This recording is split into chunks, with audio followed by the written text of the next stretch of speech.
കേരളത്തിലെ ജനങ്ങൾ കഴിഞ്ഞ 10 വർഷക്കാലമായി അനുഭവിച്ചിരുന്ന നരകയാതനയ്ക്ക് UDF-നൊപ്പം നിൽക്കുന്ന ഒരു നിലപാടെടുത്തതാണ് കൃത്യമായി ഈ 100-ലധികം സീറ്റിൻ്റെ തിളങ്ങുന്ന ഒരു വിജയത്തിലേക്ക് UDF-നെ നയിച്ചത്. ഒരു കാര്യം ഉറപ്പാണ്, കഴിഞ്ഞ 10 വർഷക്കാലമായി ജനങ്ങൾക്ക് വേണ്ടി ഞങ്ങൾ പറഞ്ഞ അഭിപ്രായങ്ങളും ജനങ്ങൾക്ക് വേണ്ടി ഞങ്ങൾ എടുത്ത നിലപാടുകളും ശരിയാണെന്ന് ജനങ്ങൾ നമുക്ക് നൽകിയിരിക്കുന്ന അംഗീകാരമാണ്.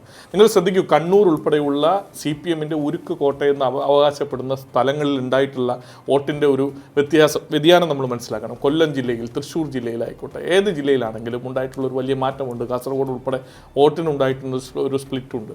അപ്പോൾ എന്തുകൊണ്ടത് സംഭവിച്ചു എന്ന് പറഞ്ഞു കഴിഞ്ഞാൽ, CPM-ൻ്റെ വോട്ട് ബാങ്കുകളിൽ എങ്ങനെ വിള്ളലുണ്ടായി എന്ന് പറഞ്ഞു കഴിഞ്ഞാൽ CPM എടുത്തിരുന്ന നിലപാടുകളിൽ വെള്ളം ചേർത്തിരുന്നു എന്നുള്ളത് ജനങ്ങൾക്ക് ബോധ്യപ്പെട്ടതുകൊണ്ടാണ്. കൃത്യമായ അഭിപ്രായം രേഖപ്പെടുത്താൻ കഴിയുന്ന പ്രസ്ഥാനം എന്ന് പറഞ്ഞാൽ അത് ഇന്ത്യൻ നാഷണൽ കോൺഗ്രസ് ആണ്. ഇപ്പോൾ മുതിർന്ന നേതാക്കൾ പലരും ഉണ്ടെന്ന് പറഞ്ഞു. ഞങ്ങളെ സംബന്ധിച്ചിടത്തോളം ഒരാളുടെ ഏകപക്ഷീയമായ ഒരു രാജകീയ പ്രൗഢി, രാജാവിൻ്റെ ഭരണ സിസ്റ്റമൊക്കെ മാറ്റിയിട്ടാണല്ലോ ജനാധിപത്യ സിസ്റ്റത്തിലേക്ക് നമ്മുടെ രാജ്യം മാറിയിട്ടുള്ളത്. അപ്പോൾ ഏകാധിപത്യം എന്ന് പറയുന്നത് കൺസെപ്റ്റ് തന്നെ മാറ്റം ഉണ്ടായിട്ടുണ്ട്. ജനാധിപത്യം എന്ന് പറയുന്നത് വിശാലമായ ഒരു കൂട്ടായ്മയുടെ ഭരണമാണ്. നമ്മളെ സംബന്ധിച്ചിടത്തോളം അഭിപ്രായ സ്വാതന്ത്ര്യമുള്ള കഴിവുള്ള ഒത്തിരി നേതാക്കന്മാർ, മുതിർന്ന നേതാക്കന്മാരാണെങ്കിലും ചെറുപ്പക്കാരായിട്ടുള്ള നേതാക്കന്മാരായാലും ഉണ്ടായിട്ടുള്ള പ്രസ്ഥാനമാണ് ഇന്ത്യൻ നാഷണൽ കോൺഗ്രസ്. ഇതിനകത്ത് ഒത്തിരി ആളുകളുണ്ട്. ഈ പറയുന്ന ഏത് നേതാവ് എടുത്താലും മുഖ്യമന്ത്രിയാകാൻ യോഗ്യതയുള്ള ഒത്തിരി നേതാക്കന്മാർ കേരളത്തിൽ അങ്ങോളം ഇങ്ങോളം കോൺഗ്രസിനുണ്ട്.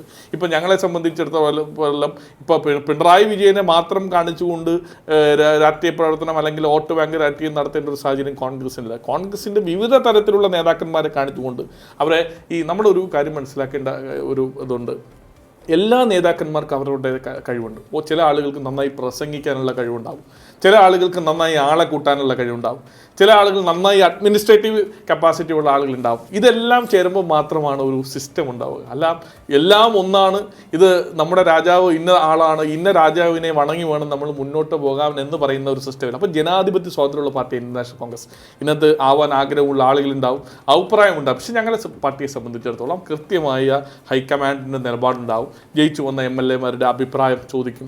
ആ അഭിപ്രായത്തിൻ്റെ അടിസ്ഥാനം അത് കഴിഞ്ഞ കാലങ്ങളിൽ ഉണ്ടായിട്ടുണ്ട്. കാരണം പുറത്ത് മാധ്യമങ്ങളിൽ വന്ന വാർത്ത എന്താ, ഇവിടെ തമ്മിൽ കലഹമാണ്, ഡെയിലി അടിയാണ്, പ്രശ്നമാണ്, ഒരു സ്ഥാനാർത്ഥിയെ തീരുമാനിച്ചതിൽ പോലും പ്രശ്നമാണ്. ഇപ്പം എന്നെ സംബന്ധിച്ച് എനിക്ക് തന്നെ വ്യക്തിപരമായി ഞാൻ മത്സരിക്കാൻ ആഗ്രഹിച്ച ആളാണ്. മറ്റൊരു സ്ഥലത്ത്, അവിടെ എൻ്റെ സ്ഥലത്ത് ഒരു സ്ഥാനാർത്ഥിയെ തീരുമാനിക്കുന്ന സമയത്ത് 2 കൈയും നീട്ടി സ്വീകരിച്ചുകൊണ്ട് ആ സ്ഥാനാർത്ഥിക്ക് ഒപ്പം നിന്ന ഒരു ചരിത്രം. ഈ പറയുന്ന വലിയ പ്രക്ഷോഭം ഉണ്ടാകുമെന്ന് വിചാരിച്ച് എന്നെ വന്ന് കണ്ട മാധ്യമങ്ങളുണ്ട്. പക്ഷേ അവരോടൊക്കെ പറഞ്ഞ വാചകം നമ്മൾ കൃത്യമായി ആവർത്തിക്കുക.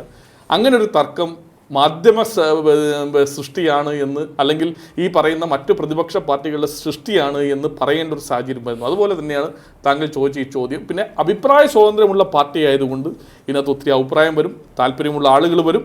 അതിൻ്റെയൊക്കെ തീരുമാനം എടുക്കേണ്ടത് ഹൈക്കമാൻഡാണ്. ആ തീരുമാനത്തിന് അനുസൃതമായി ഞങ്ങൾ പോകും. കഴിഞ്ഞ 5 വർഷക്കാലം കേരളത്തിലെ മുഖ്യമന്ത്രി പിണറായി വിജയനെ ഏറ്റവും കൂടുതൽ ആക്രമിച്ച ജില്ല ഏതാണ്?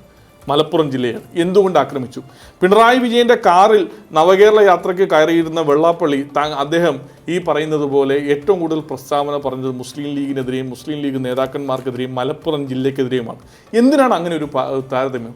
ഈ മലപ്പുറം ജില്ലയിൽ നിങ്ങൾ മനസ്സിലാക്കേണ്ടത് എത്രമാത്രം ഇപ്പോൾ മുസ്ലിം പോപ്പുലേഷൻ അവിടെ കൂടുതലാണെങ്കിലും അവരുടെ സെക്കൻഡ് പോപ്പുലേഷൻ ഹിന്ദു കമ്മ്യൂണിറ്റി ഉള്ള മണ്ഡലമാണ്.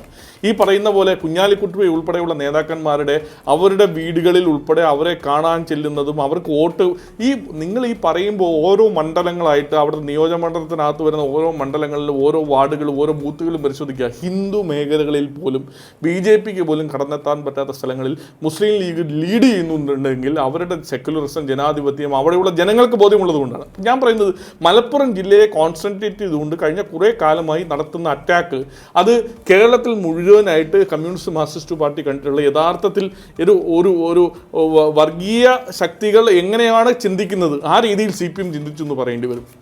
ഈ നാട്ടിൽ BJP എന്താണ് പറയാൻ ശ്രമിക്കുന്നത്, കേരളത്തിൽ BJP എന്താണ് പറയാൻ ശ്രമിക്കുന്നത്, ഇന്ത്യയിലെ BJP RSS എന്താണ് പറയാൻ ശ്രമിക്കുന്നത്, ആ ടേക്ക് എ സ്റ്റേറ്റ്മെൻറ്റ് എന്ന് പറയുന്ന ആ ലൈനിലേക്ക് കമ്മ്യൂണിസ്റ്റ് മാർക്സിസ്റ്റ് പാർട്ടി പറയുന്ന രീതിയിലേക്ക് മാറിയിരിക്കുന്നു. കമ്മ്യൂണിസ്റ്റ് മാർക്സിസ്റ്റ് പാർട്ടി നിങ്ങളൊരു കാര്യം മനസ്സിലാക്കേണ്ടത്, ഏറ്റവും നന്നായി ഏറ്റവും കൂടുതൽ കേരളത്തിൽ ഈ പറയുന്നത് പോലെ ജാതിയും മതവും പറയുന്നതും ഏറ്റവും കമ്മ്യൂണൽ പോളറൈസേഷൻ കാൽക്കുലേറ്റ് ചെയ്യുന്നതും കേരളത്തെ കമ്മ്യൂണിസ്റ്റ് മാർക്സിസ്റ്റ് പാർട്ടിയാണെന്ന് നമ്മൾ ഒന്ന് കണക്ക് പരിശോധിച്ച് കഴിഞ്ഞാൽ, ഈ 140 അസംബ്ലിയും ഒന്ന് പരിശോധിച്ച് കഴിഞ്ഞാൽ വ്യക്തമായി നമുക്ക് ബോധ്യപ്പെടും. അപ്പോൾ ഈ പറയുന്ന പോലെ ലീഗിനെ അനാവശ്യമായി എന്തോ ഒരു ന്യൂനപക്ഷ പ്രീണനം ലീഗ് നടത്തുന്നു, ലീഗ് വന്നു കഴിഞ്ഞാൽ അവിടെ ഭരിക്കുന്നത് വേറെ ആളുകളാണ് എന്നൊക്കെ പറഞ്ഞുകൊണ്ട് അത്തരത്തിലേക്കുള്ള ചിന്താഗതിയൊക്കെ ജനങ്ങളുടെ മുന്നിൽ BJPയും RSSും എന്താണോ നടപ്പിലാക്കാൻ ശ്രമിക്കുന്നത് അതേ ലാഘവത്തോടു കൂടി, അവർ പറയുന്ന അതേ ചിന്താഗതിയോടുകൂടി അതിനെ പറഞ്ഞു പരത്താൻ ശ്രമിക്കുന്നത് കഴിഞ്ഞ കുറേ കാലമായി പിണറായി വിജയനൊപ്പം നിൽക്കുന്ന കമ്മ്യൂണിസ്റ്റ് മാർക്സിസ്റ്റ് പാർട്ടിയുമാണ് എന്നുള്ള തിരിച്ചറിവാണ് കോൺഗ്രസ് അല്ല ഞങ്ങളെ സംബന്ധിച്ചിടത്തോളം. CPM നേരത്തെ ജമാഅത്തെയുടെയും ഇപ്പോൾ SDP-യുടെയും പിന്തുണ സ്വീകരിക്കുന്നുണ്ട്. പക്ഷേ സതീശനെ പോലെയുള്ള നേതാക്കൾ നേതൃത്വം നൽകുമ്പോൾ ജമാഅത്തയുടെ പിന്തുണ ഞങ്ങൾക്ക് വേണ്ട. കാരണം എത്ര പേരുണ്ട് ജമാഅത്തെ ഇസ്ലാമി എന്നുള്ളതാണ് ഏറ്റവും പ്രധാനപ്പെട്ട ഒരു കാര്യം. ആ ഒരു എക്സ്ട്രീമിസ്റ്റ് നിലപാട് സ്വീകരിക്കുന്നവരുടെ രീതി UDF പോലൊരു പ്രസ്ഥാനത്തിൽ എത്രത്തോളം ചേർന്നതാണ്? അല്ല, നമ്മളെ സംബന്ധിച്ചിടത്തോളം ഈ RSSന്റെ വോട്ട് വേണ്ട എന്ന് പറയുന്ന പ്രതിപക്ഷ നേതാവ് അതേ രീതിയിൽ തന്നെ ഞങ്ങൾ SDP-യുടെയും പോപ്പുലർ ഫ്രണ്ടിൻ്റെ വോട്ട് വേണ്ട എന്ന് പറയുന്ന ഒരു നിലപാടെടുക്കാൻ ഞങ്ങൾക്ക് കഴിയുന്നുണ്ട്. പക്ഷേ കേരളത്തിലെ മുഖ്യമന്ത്രിയായിരുന്ന പിണറായി വിജയനോ കമ്മ്യൂണിസ്റ്റ് മാർക്സിസ്റ്റ് പാർട്ടിക്കോ അത് കഴിയുന്നില്ല എന്നുള്ളത് നമ്മൾ മനസ്സിലാക്കണം. നേമത്തെ മത്സരിച്ച ശിവൻകുട്ടി അദ്ദേഹത്തിൻ്റെ സ്റ്റേറ്റ്മെൻറ്റ് നിങ്ങൾ കേൾക്കണം.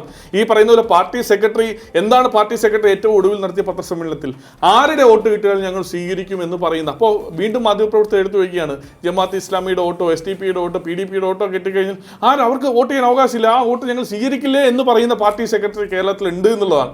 ഈ കമ്മ്യൂണിസ്റ്റ് മാർക്സിസ്റ്റ് പാർട്ടിയെ സംബന്ധിച്ചിടത്തോളം കമ്മ്യൂണിസ്റ്റ് മാർക്സിസ്റ്റ് പാർട്ടിയെ കേരളത്തിലെ ജനങ്ങൾ കാണുന്നത് നിലപാടുള്ള പാർട്ടി എന്നുള്ള നിലയ്ക്കാണ്.